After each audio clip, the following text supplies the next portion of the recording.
low. But if the risk level is high, it will tell you right away that they need more information.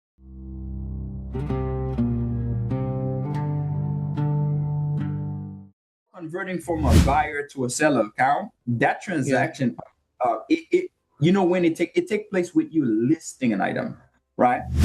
So you don't have any when you as a buyer, you don't have a seller dashboard, you don't have anything, right? But for you to get that, you need to list an item, right? If it allows you to list that item, that means the risk level of that account is low. But if the risk level is high, it will tell you right away that they need more information before that item can go live. That's how Okay. you need next step is going to be. Wow. But Okay. what I'm finding out with the past 5 accounts is buyer account seems to just go past that. They just let me list something.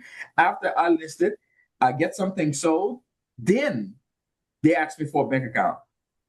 By then, Oh, I would the exact bank account that I'm going to put, which is just a variation of the main bank account that I have. It's just another checking on the giant bank account that I have, because it's the routing number and that checking number, business checking number, I'm going to put manually, so they won't know that this account belongs to like to me, because they don't actually have like my information on that bank account. It just is the business name.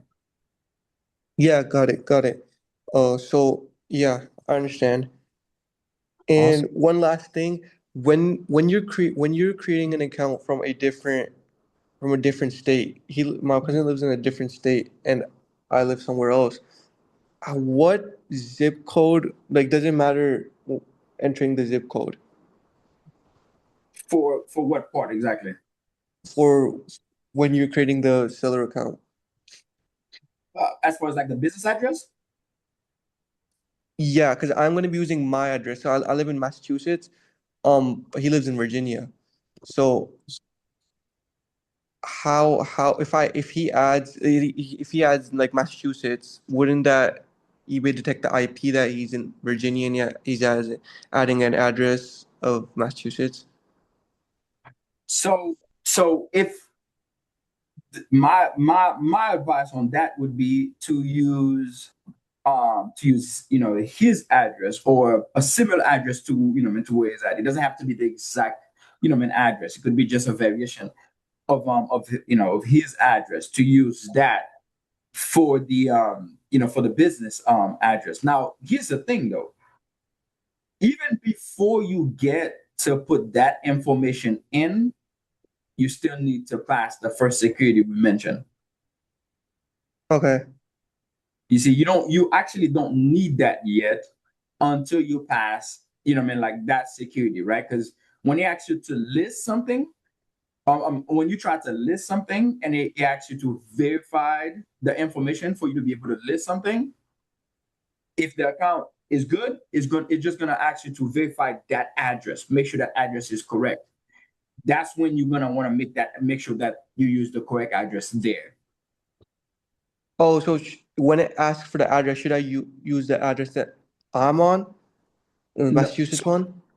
so the way that I've done it is, um, I just use the address that I was planning to use anyway. I just use that address to buy something, right? For the app Okay. for the items to come to, because when I tried to turn it into a seller account by listing something, it just trying to make me verify that address that already in the system, and I just don't change anything. I said yes, and it just go through. But if I Oh, did want okay. to change that address, I could have, because it gave me that option to modify it. So when you do status change, that's where it comes in. When it's time for you to list something and turn it into a seller account, it's gonna double check with you that the information you have in there is correct. That's when you can change the information to move forward. So you get a status change after 5K, and then you're saying that when you list your first item, if it's a low risk, it'll ask you for your only to ask you for your address if your address is correct or not, right? and you enter You your said correct static address. change You don't after enter a 5K? variation. Did you say status change after 5K? Yeah, if usually happens after 5K, I believe. No, not that. The status change is you just do a variation of the name, right? So Okay. you only do that to not get your items, to not get your account linked. So that means if something happens to, to the new account, it doesn't take, your name and Yeah. your Yeah. information. That's the status change, right? Okay. Once you pass verification and you allow you to list something, then you can go Okay. ahead and change the name that you had in there with the typo and all that. You can change that to the correct now because you see that they trust the account. That's the purpose of status change. Oh, okay. So this is like, so in this we check if the item, the first item that we're listing, if eBay allows us to list that item. If Right, it does without any issues, that means we're in the clear. right, Perfect. And if right. it doesn't, we abandon that account. Yep. Not really, not really.